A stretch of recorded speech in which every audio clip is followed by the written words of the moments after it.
All right, you have the show. Yeah. Good evening, everyone. It's a pleasure being here with you all this evening. Today I'll be presenting on this topic, implementing identity and access management, doing it the right way. Doing it the right way.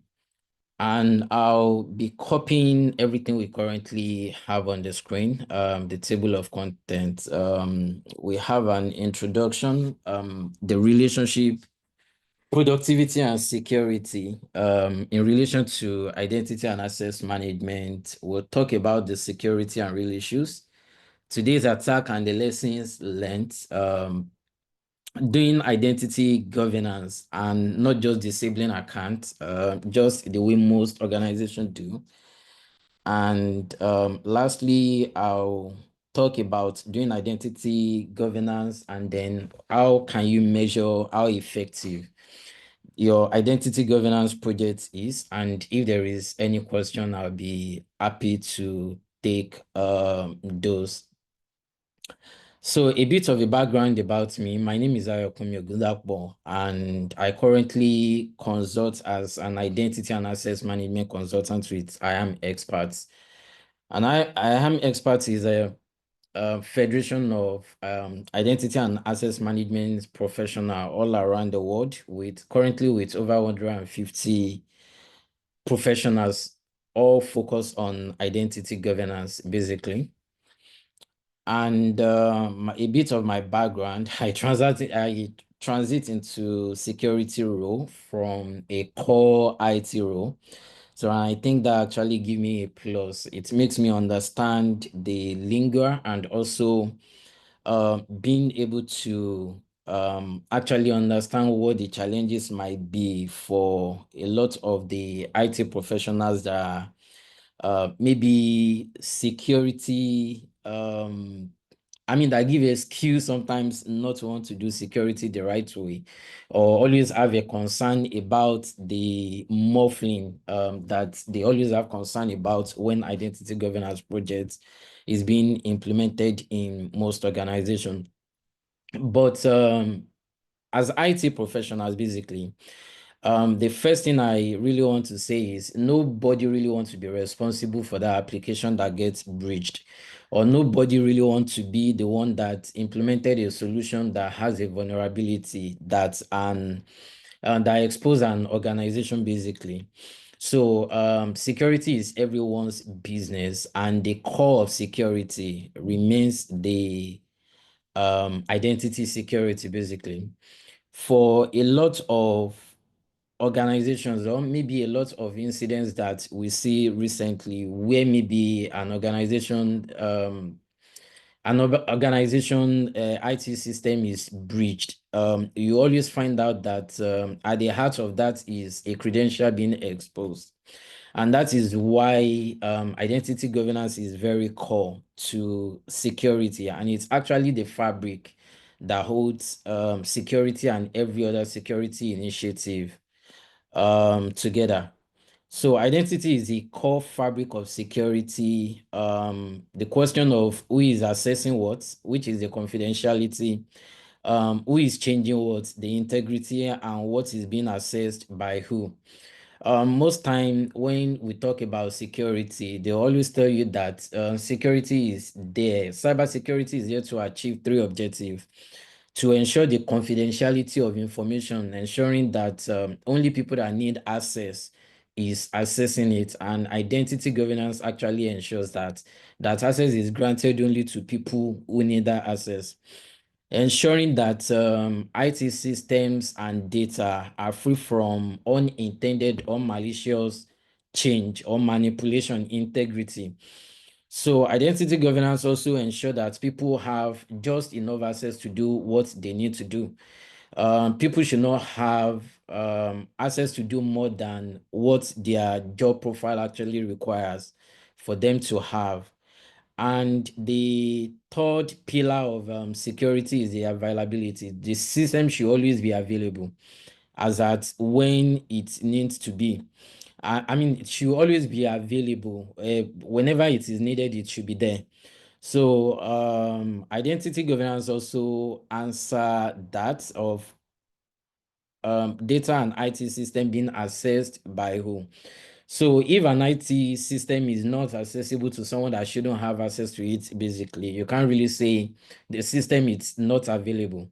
It should be available to people that essentially need to have access to that system.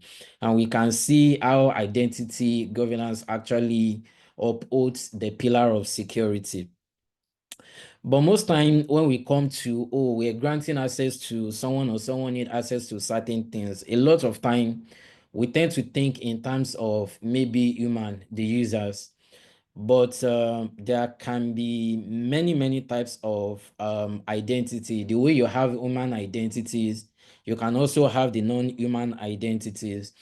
And for an organization, for instance, it's possible to have maybe employee identity, for instance. Those are the people that are directly employed by the organization. And you may have a contractor, some people that just come to work maybe for a period of time, and you may also have a vendor who may need to be given access maybe for a limited time to get something done for the organization. So these are categories of human identities, but each organization differ, and it's also possible to actually have it's also possible to actually have other types of identity, or let's just say variation of this identity type for human. And also for the non-human identities, it's possible to have bots. A lot of organizations are investing in AI, they are investing in automation, and especially robotics. And you probably need to create maybe some robotic accounts, or maybe some service account basically that run those workloads basically. So also these are identities, and basically if they are not also well managed and also well governed, it's also possible for this also to introduce some risk. Now, a lot of time I get asked question of why is identity security very important? For employees that have been employed by an organization, for them to be very productive, they need they need the right level of access for them to be able to do what they've been engaged to do. If an employee comes to an organization to work and they do not have enough access to do what they've been contracted to do, what would then happen is actually a waste on the part of the organization, because the organization will perhaps be losing a lot of man hour. I mean, we'll probably be wasting a lot of man hour basically, and also the organization is paying for the contracted hour, meaning there is a loss of productivity. But also, you do not want to give people access that they do not need. A lot of organizations will just say, oh, let's give people access that they need. What is the harm that can be done? Giving people access that more than they need can actually be very dangerous and also injurious to an organization. I always try to think of employee and other people that are working with organization as having some sort of relationship with the organization, and those relationships tend to change over the time. Maybe for someone that come in, an identity, maybe an employee or even a contractor that joins the organization, we always know that when people are joining a new organization, there is always an excitement that go along with it, where the goals, the objective, and everything just align. And also when they are leaving, they are moving on to certain things, and maybe immediately they left and they moved on to some other engagements. They may not really be very interested and enthusiastic about the organization again. And the organization as a going concern should be able to manage its affair and its relationship effectively from the time when you have new employee, new contractors coming into the organization, up until the time when those people have left, ensuring that the risks that is involved and associated at those different the risks involved in the relationship is also well managed during the different phases of the relationship. So basically, there is something, in identity security, what we technically always call the identity life cycle. And in most organizations, they'll probably say you have a joiner, which is a process that just guides when someone is coming into the organization, maybe a mover, when people are metamorphosizing into other roles within the organization, maybe someone that is an employee changing and moving to another role, like becoming a contractor, or maybe someone that is maybe in one department moving to another department, basically, or maybe someone that is a junior staff getting promoted into maybe a bigger role, or maybe someone that was just maybe head of let's just say maybe a field officer, for instance, becoming a CEO and doesn't need to have access to the system that, doesn't need to have access to maybe certain, doesn't need to hold certain level of access maybe anymore, basically. So basically, during this life cycle of any identity in an organization, we should be able to manage all of the risks that is involved, balancing the relationship between balancing the relationship with the organization, the identity relationship with the organization, ensuring that productivity is not affected, and also with the security in mind. Now, why identity governance is actually very, very important. If we look at security today and the real issues, and I'll speak into some of the challenges that we've seen in live, that we're getting to see every day. From the Verizon DBIR report, that's data breach incidents reports. If you check for 2022, 2023, and 2024, they confirmed that 50% of all of the attacks that happened in 2022 happened because some attackers stole some credential, or perhaps because some employee decided to be malicious, and also there was a misuse of those credentials. So 50% of attack that happened in 2022 is attributed to credential theft, to assets not being properly governed. In 2023, approximately 52% of all attack happened again because of improperly governed assets. And in 2024, last year, about 48% of attack that happened because of credential theft and misuse, again because of improperly managed assets. And also, if you check, also another key thing that came up after the credential theft and misuse, the next next to credential theft and misuse, the next reason why a lot of security issues actually happen, a lot of cyber incidents that happen is because of process breakdown, basically. So from the data available on Statista, it says human error and too many permissions are one of the reasons why some of the attack that happened also happened. And human error, in the sense of, while someone was trying to do something that could have been automated, the person made a mistake, and because of that, that left a loophole in the system that the attacker exploited. And in some other instances, some people have been given too much access than what they need to actually do the job that they've been contracted to do. And also because of that, a lot of them, they are able to exploit the additional permission that they have.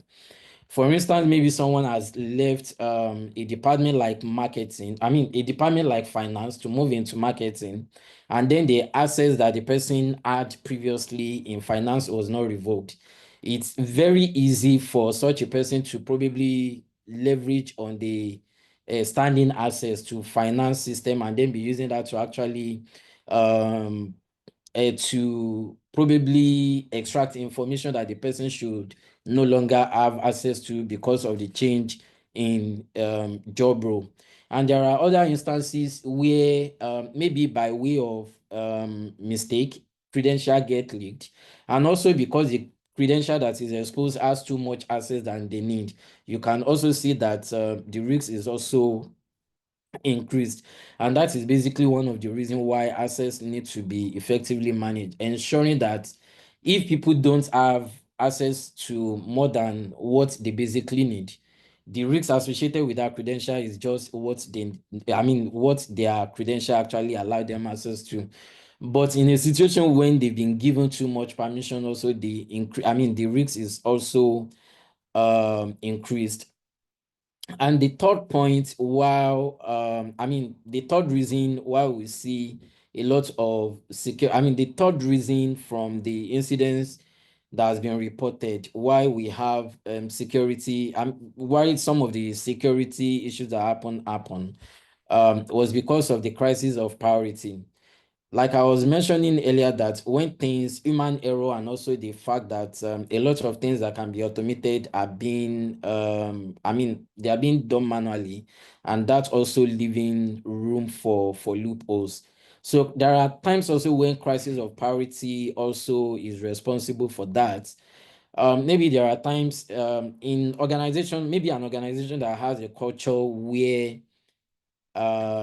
the HR, for instance, always have to send email to someone to say that, oh, this person is leaving, disable their accounts. If that information is not communicated timely, or maybe whoever the mail gets communicated, but the person that is supposed to action the offboarding of the exiting employee read the email while on the move and maybe moved on to some other things, I forgot to disable the account. So maybe there's another project and, oh, I'm coming back to this, let me quickly finish what I'm working on. And by the time the person will probably remember, they've even forgotten, or maybe when they will remember, the exiting employee is disgruntled and they've taken the advantage of the fact that, oh, they still have an access, and use that to cause damage to an organization. So basically, we have, from what we've learned about the issues that are happening, eye on it is credential theft and misuse being the major cause of why a lot of cyber incident was successful. The next one is process breakdown, and followed by crisis of priority. And basically, we see that if we critique and look at all of the reasons why these attacks are successful, they are successful because of how bad um and how unwell, how the access, how identity and access have been also managed, has not been managed effectively. And that's one of the reasons why what is happening, why some of this attack is successful. So I normally like to, if you ask every organization that do they manage access, I have never really seen an organization that will tell you that they are not managing access. Everyone is managing access one way or the other. Even the people that probably, maybe when someone is leaving, someone send an email saying that, oh, disable account, and all they do is actually to create a user. When the user comes in, disable an account when the account comes in, when the person is leaving, and everything that is supposed to be identity governance in between has been left unchecked. So everyone always have a plan until they get punched in the face. So basically, we shouldn't wait until we get punched, until we start doing identity the right way. And I'll quickly just talk about the story of Medibank in 2022. Medibank is Australian health insurance, and they made a rookie mistake in 2022. In 2022, they sent out a communication to all of their customers to say that they noticed something funny on their system. And it looks like some people have unauthorized access to their system and also to the data on their system. And Medibank, being an insurer, being an health insurance, they have access to medical records of millions of individuals. And a lot of those individuals were getting threatened. I think the attacker first reached out to Medibank to say that we have a dump of your data and you need to pay us, more like a ransom demand. You need to pay us a certain amount so that we will not sell your data or start posting it on the internet. Medibank doesn't want to, they have it as a policy not to negotiate or not to pay for ransom. And they send a communication to let all of their customers know that that is happening and what they are also trying to do to stem the tide. But unfortunately, because they did not pay, the attacker decided to start contacting some of their customers.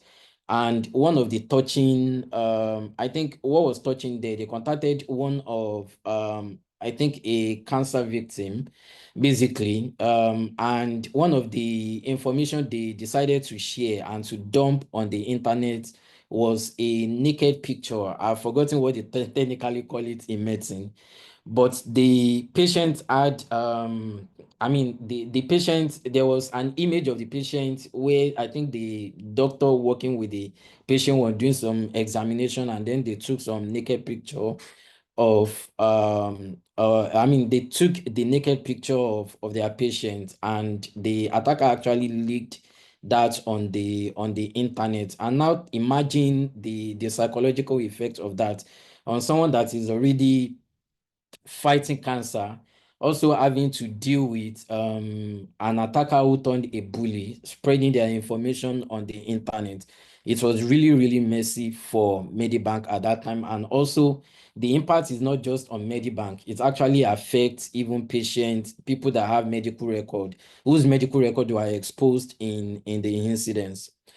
And what happened? What led to the attack? Basically, Medibank had a customer that left. Medibank has a customer, as a contractor that was working with them, and the contractor left. The contractor left Medibank. Medibank forgot to disable the account, and the account, the credential got stolen, and it appeared basically on the dark web, which some attacker, the ransomware group, the group I forgot, I think the Black Lotus group basically got hold of, and they decided to use that credential to compromise Medibank, and that's how the Medibank data got exposed.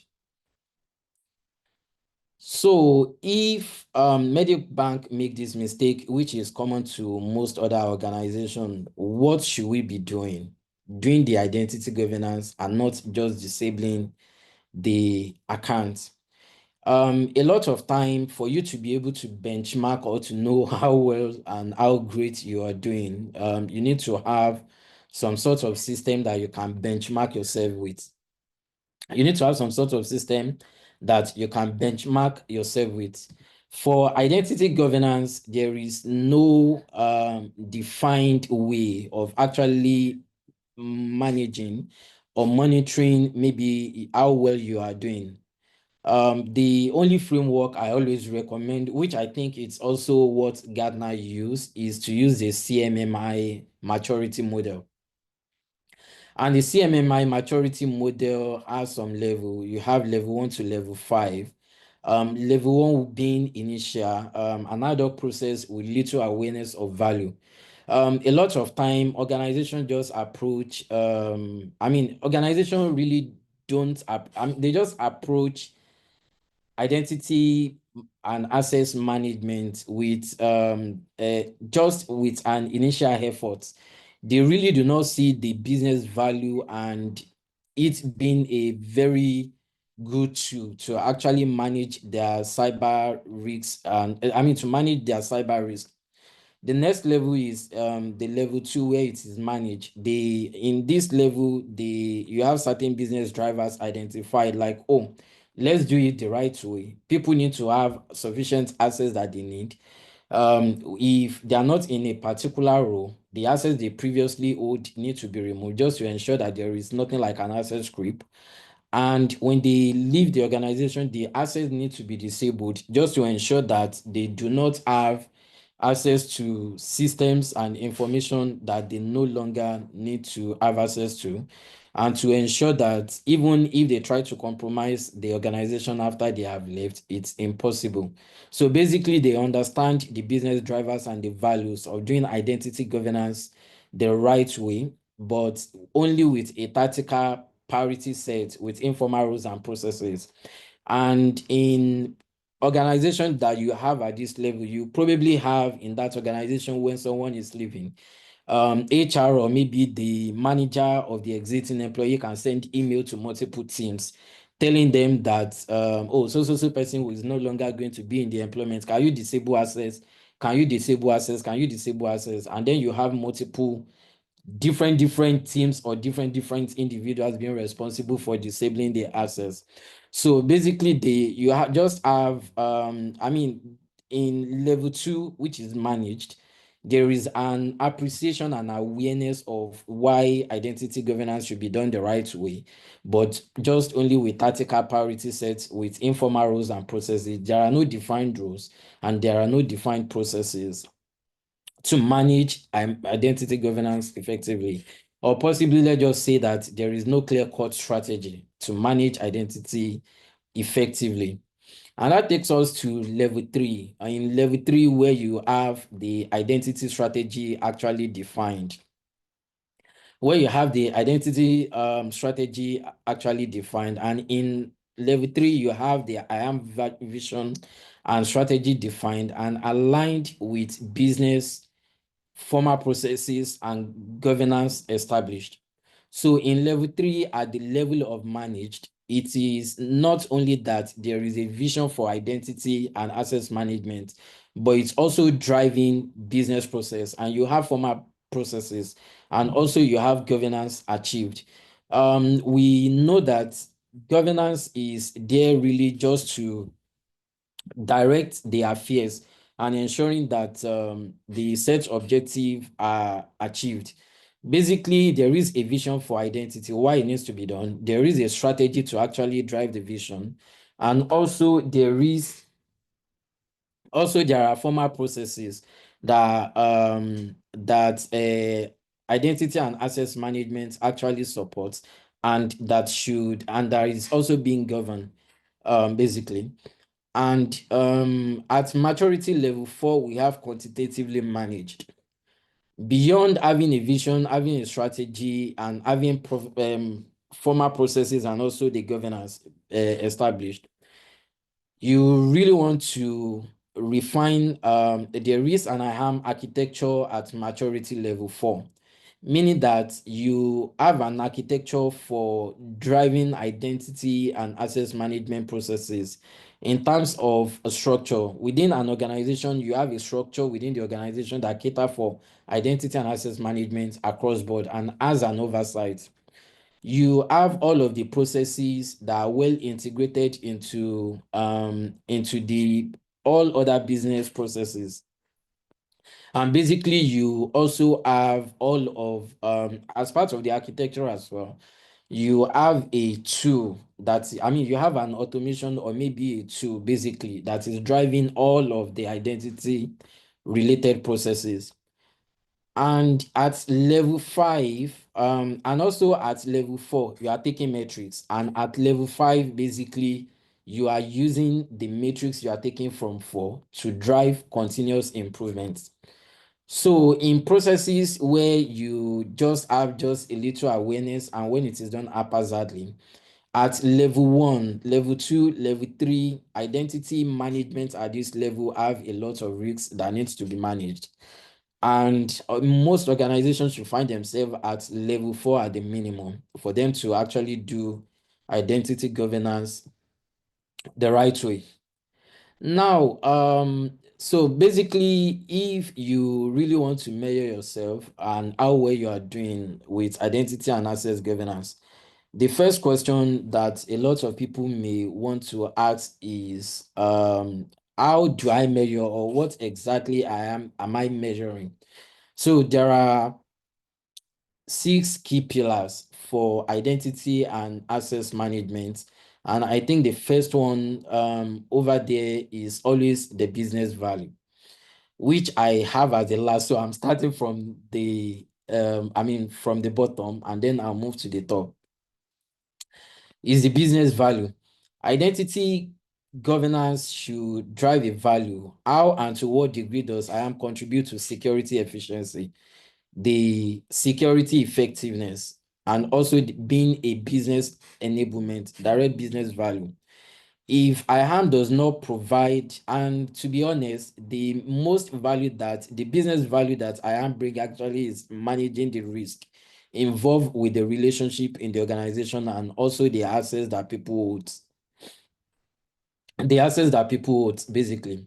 So one of the things I think in most organizations, for instance, you see that when people join, the first day people don't always have access to the tool, or maybe a week after you see someone saying that, oh, I need access to a particular system, I don't have access to that, or I'm still waiting for access to certain things. If identity and access management is implemented the right way, the first time, I mean, because everything is automated, you have a tool. You have a tool that is integrated into all applications, and basically when people are joining, in as part of the HR process for onboarding, you have an identity management process called the joiner process that caters also for the part of ensuring that people's access are provisioned, their credentials are provided, and also all the system, I mean, their birthright access, all of the access that they need basically on their first day at job are also provisioned, and then they are ready to hit the ground running on the first day. So beyond just managing the risks involved with them having too much access or having not enough, I mean having not having enough access, basically, there is also the business driver that, oh, it can also ensure that people actually have all of the access that they need the first day they resume work, so that HR is also not, I mean, the organization is not also losing money. Basically, whether they work or not, they were at work that day. It's not their business that someone did not provision all of the assets that they need. The organization has to pay for for their time, I mean for their time, because they show at work, even though they are not doing anything, basically. So in terms of managing loss for organization, yes, identity and access management can do that.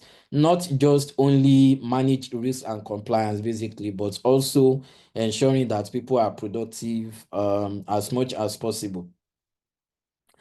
You should be able to measure yourself using the CMMI on your architecture and infrastructural design. Is there an IAM architecture? Are there overall infrastructure design? And to what degree is this aligned with or embedded with enterprise architecture?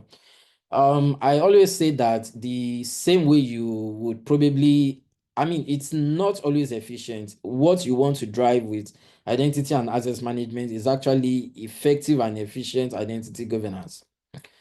So in a situation where you are, I mean, you may be managing access, you rely on some manual processes or some individual doing certain things that can be automated, or relying on someone sending out email for an access to be removed or for an access to be reviewed. All of these are prone to error. And it's also very certain that it's also possible to miss one thing or the other. I think I've worked in an environment where we were trying to work with them, and oh, they said they are doing identity access management, but they just want us to come and set up a tool for them and to go. But while we were trying to do that, we just noticed that while doing that, we noticed that a lot of people in a certain department, all of them just have the same level of access. And just asking them, just curious and asking them about, oh, why do you all have access? And is it that all of you can do certain things? And just that little question. They said, oh, what's always happen is when someone is joining, they just look for another employee and go and copy the access that that employee has in their department. And that's how everybody just have the same level of access. We know that this is not effective, and we know that this is not effective, and we know that this is not ideal, basically. And what they've been doing is actually very risky, because that just gives everybody access. And I mean, this was even the HR finance kind of department, an application that is having this kind of issues.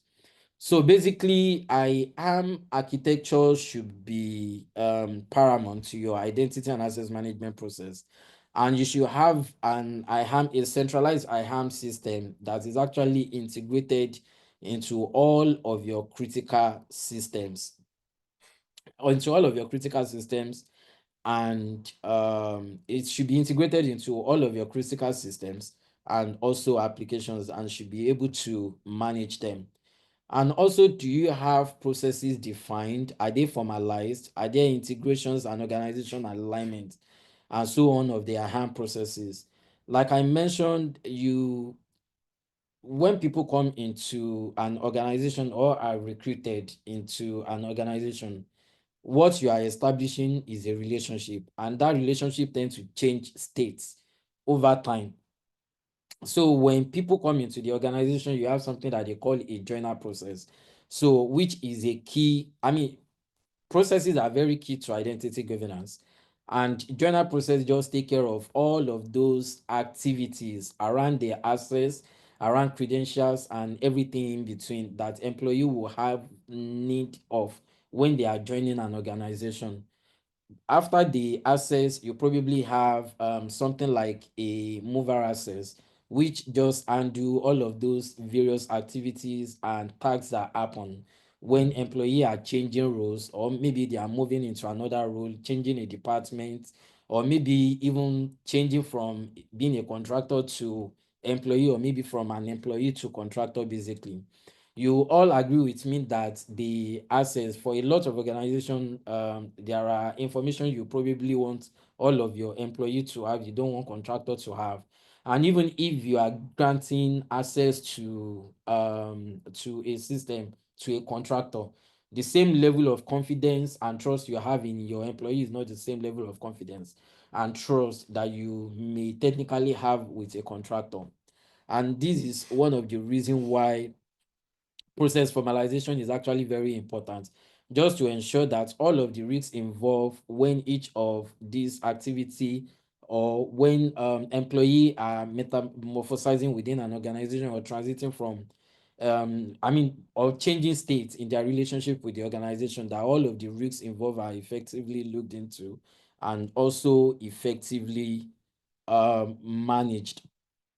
So there is also an access management process, basically. And for access management process, there are lots of time when new system gets onboarded, or maybe someone gets moved to a role, or maybe someone is on a project and have need for an access, basically at a point to a system for a certain period of time.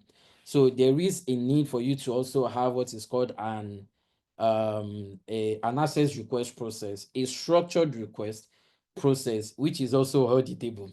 Not someone sending an email and saying that, oh, if that is, not someone sending an email trying to say that I need access to that system, can you give me? Or probably you are not able to predict, maybe an auditor comes to say that, oh, someone I need access to a particular system, and can you please grant them access to that system? And then you are wondering, um I can see this person has access to this system, how was the access granted? A lot of time you see people, especially IT administrator, when they are in front of auditor and then they are asking for a trail. The auditor is asking for a trail of how certain people have access. They struggle. This is one of the gap that a properly done identity governance is meant to fill, ensuring that there is traceability. So in access request process, basically you should have a defined process for actually fulfilling access request, basically, and it should be auditable. And this a proper implemented architecture will give you, by ensuring that you actually have a tool that take cognizance and factor in all of the key processes relating to IAM for your organization. So you have an access review, which some people also call certification.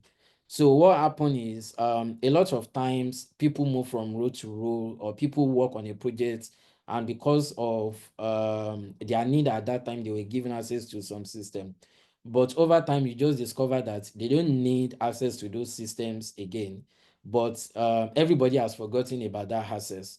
So basically, access review or certification is that periodic review that you do just to see that, okay, on each of the system, on each of the applications, people have access to what they need and just enough access to do their job, not over permission, and anything that any access that they hold that they no longer required for their job is promptly removed and also revoked.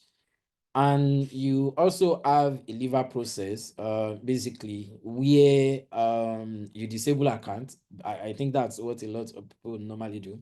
Where you disable accounts, you revoke permissions, and you ensure that after the person has left, the person is not contractually obligated to the company anymore in most cases.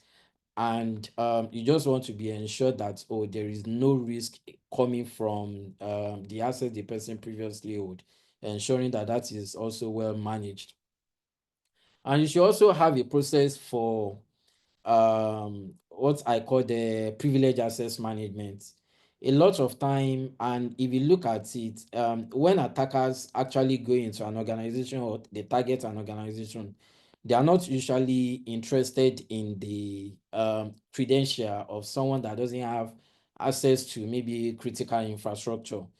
If they get maybe email of a front desk officer, for instance, yeah, maybe there may be some information disclosure, but in terms of what damage they can do with that kind of access, it is very limited.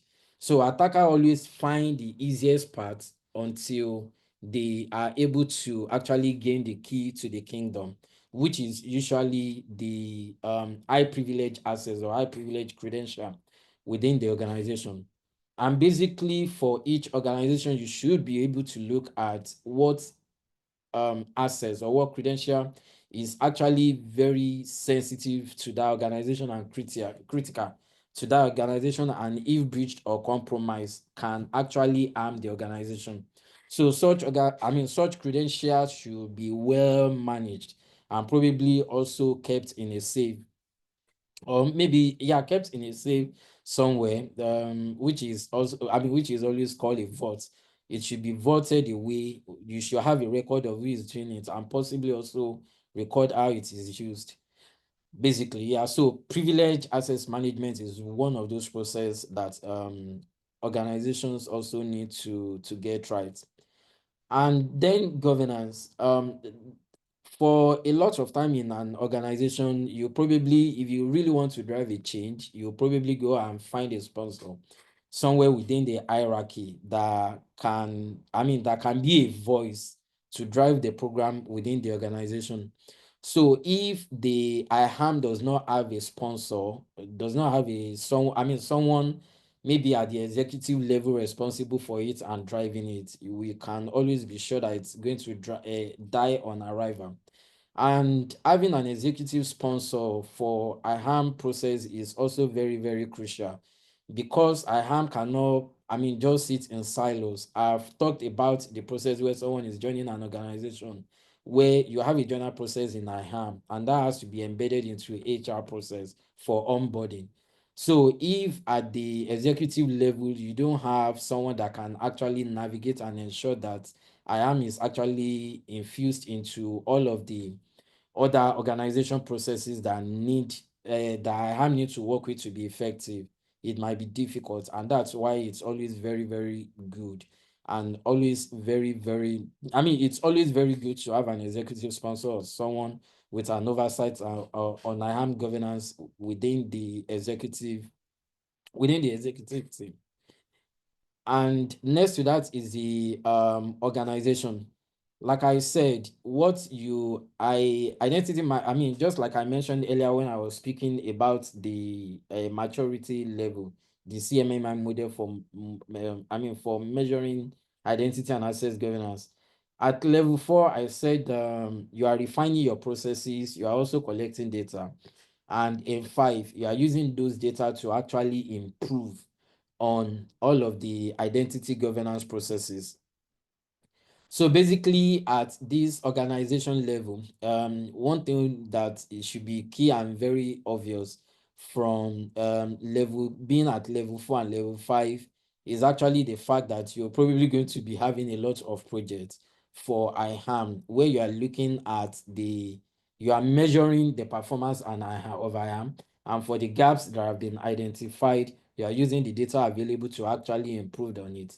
So basically, it has to be run, IAM has to be run as a project, and that's the reason why there is a need for a program management office with a charter to manage the IAM program and its portfolio of projects, applications, and products. And there should be some rules that are responsible within the organization also for IAM. They have an oversight, and when things are going wrong or when there are no cooperation from places where there should be cooperation, basically, I mean, they can always raise that flag and also get it addressed, getting the help of whoever they need, possibly someone within the governance structure, to be able to assist to untangle whatever it is that is affecting the IAM process. And there should be a well-defined responsibility. You should know who is responsible, who is accountable for what, who is consulted and informed on what, basically. And for the IAM team also, just like every other roles within an organization that evolve over time, the IAM team also needs to continue to develop, and where there are gaps, basically those skill gaps need to be filled. And lastly, there should be a vision and a strategy. If there is no clearly defined enterprise-wide vision and strategy for IAM, the IAM is bound to fail. I mean, the IAM is bound to fail, basically. So basically, there should be a formal planning in place for all critical IAM processes, and where there are gaps, there should be a plan, a strategy to fill the gap and ensure that the IAM actually fulfill the vision of the organization, which is ensuring productivity and also managing the risks involved in the relationship that the organization have with individuals, and as those relationships also metamorphosize, ensuring that the risks involved in those relationships are effectively managed to prevent the organizations from to protect the organizations from harm and threats. So I'll stop here, and then if there is any question, I'll like to take it from here. Thank you. So any question?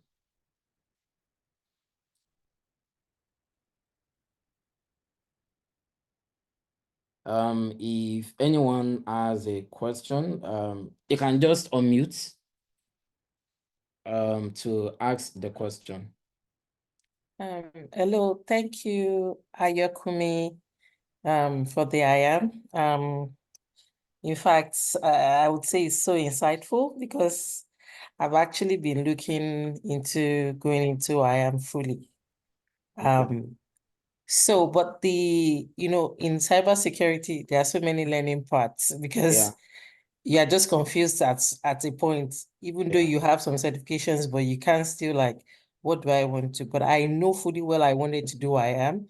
Okay. But I needed like some guidance into what certifications you think would come very handy to, further that or solidify that foundation. Yeah, because I did some interview in that line, but I knew it was the same thing you said I said, but after some while they said, oh, we've moved on with somebody else and everything. I really I didn't take it too much to heart because I knew I didn't really have so much, but I just felt maybe if I had a certification in that line, maybe it would have solidified that role for me or something. So, and what other platforms you think I could like do like some hands-on, work on just to like solidify that foundation for me. Thank you so much. Yeah. I think on that, I find some vendor training. Actually, I'll not call it a certification, basically. I'll just say some vendor training, very beneficial. For a lot of text on identity and access management, if you look at even CISSP and a whole lot of other security texts that talk about security, I mean identity and access management, they talk about it from the from academic perspective. But I think I understood, for me personally, I began understanding IAM better when I was actually training for some of the IAM tools. And I think one of the IAM vendor that I think if you try to follow their paths, they try to teach you the concepts and also how their solution actually address those concepts. But basically, you can always take the knowledge from those concepts and take it to other products. It's not, I mean, it's product agnostics, but it's just that it's their field, they've played in that field for a very long time. They have understanding of IAM, they know how it has evolved, and basically what organization, more like the requirement that they need to fulfill for any organization that is trying to implement IAM. So basically, if you can, I'll say probably look at doing, I mean, just probably try and follow what's the name? A sale point part for identity associates. I think it's going to be very beneficial. And I think they also, if you work with a partner organization or you have you are working with an organization that has some relationship with them, basically, it's also possible for you to actually get their training for free. You can train for their certification for free. You don't have to pay for the exam if you are not interested, but that will really help in developing the knowledge and the raw skill sets needed to implement IAM. Thank you. Thank you so much. Yeah. Appreciate. And also, if you need help, I think you can reach out to me on LinkedIn. I might be able to just provide some of the material that you need.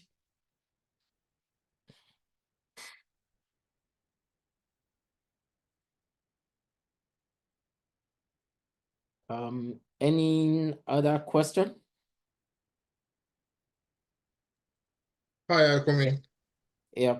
Yeah, I just want to find out, are there tools that you would recommend or tools that provide some maybe free introductory understanding of applying these processes so that people can have practical understanding? Are there examples of tools that you can recommend for people to look at? Yeah, there are many tools in the market for identity and access management. I think the major players are, you have a tool called One Identity Manager, basically, which you can technically use to actually integrate all applications and also implement all of the identity governance processes, and also use it to drive all of the identity governance processes. So there is One Identity. There is another tool called SailPoint, and SailPoint has different offering. They have an on-premise solution called Identity IQ. But to implement Identity IQ, you probably need to have some development experience to be able to implement it. I'm trying to remember the language. It requires an adaptation of Java basically to implement it, especially if you want to build some custom processes that are not available out of the box. So they have a cloud offering also called Identity Now, which is identity governance solution, but in the cloud. You have the like of Savient. You have the like of Savient. You have the like of Savient, you have the like of CyberHack. CyberHack majorly focus on things like privilege access management, but I think they have different other solutions also for managing access. You have the like of Savient, you have the like of CyberHack. Microsoft also came recently into that space. They are using Entra. Within Entra, you have what they call identity governance. Is it identity governance? So you can use Entra actually Microsoft Entra also to fulfill identity governance. A lot of the processes are not obvious to implement out of the box using Microsoft Entra solution for driving identity governance. I think the lifecycle workflow for joiner lever mover is clear cut. Access request is not well defined, and also someone that does not have experience implementing identity fully and trying to use Entra may not know where to stand, basically. But yes, for people that have an understanding of how it works or just want to get an initial hands on getting started with identity and access management, they can also look at Microsoft Entra. But for anyone that is serious about building a IAM profile and capabilities in the long run, I'll probably recommend the person to look at SailPoint to start with. And you can always just register with them as a partner, maybe using your organization email, and then afterward you should have access to be able to download and also take some free courses to build your competence. Excellent, thank you, because I think that will be very important, because most of the time some of these things could be theoretical until you get a tool that can help you yes. manage. But I also think that one can register with Microsoft free and use it for the 30 days to be able to for the 30 days, yes, learn for Entra ID. All right, thank you so much. I guess there's no other question, and I'm thinking that they can connect with you in case they have an eureka moment after the class on LinkedIn, right, Ayokumi? Yeah, that's fine.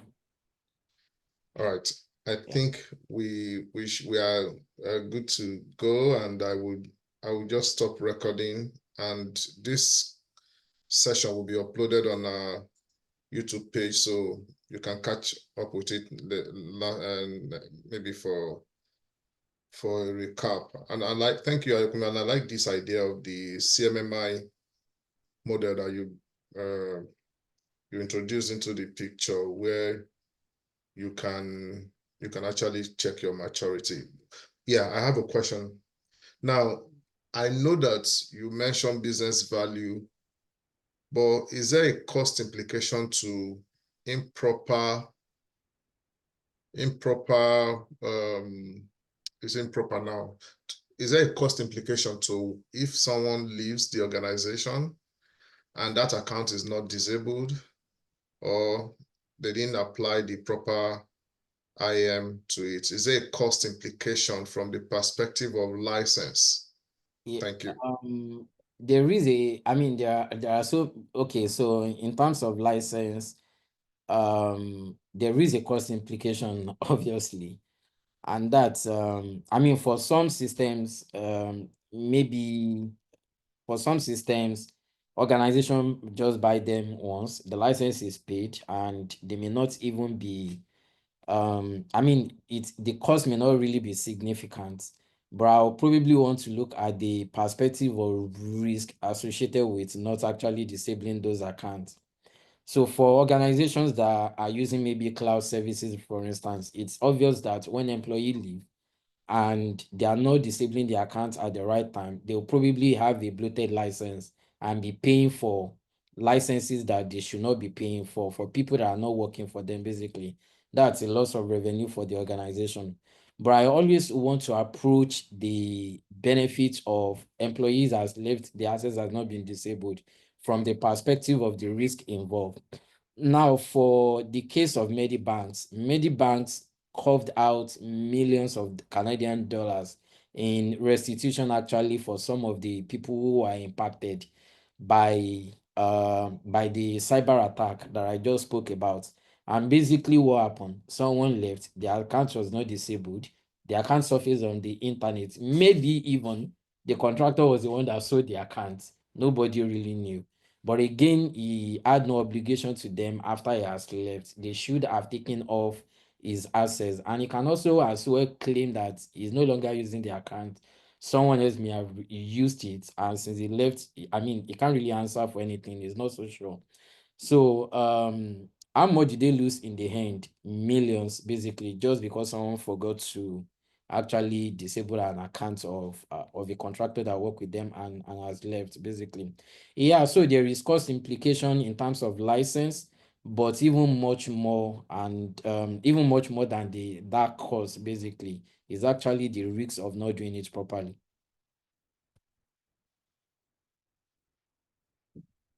Thank you so much. All right. Good night, everyone. Thank you, Ayokumi. Thank you so much for being the first on our CISSP weekly masterclass. We hope to catch up again for next week. And I think I said, okay, yeah, somebody just said thank you. All right. Bye, everyone. Yeah, bye.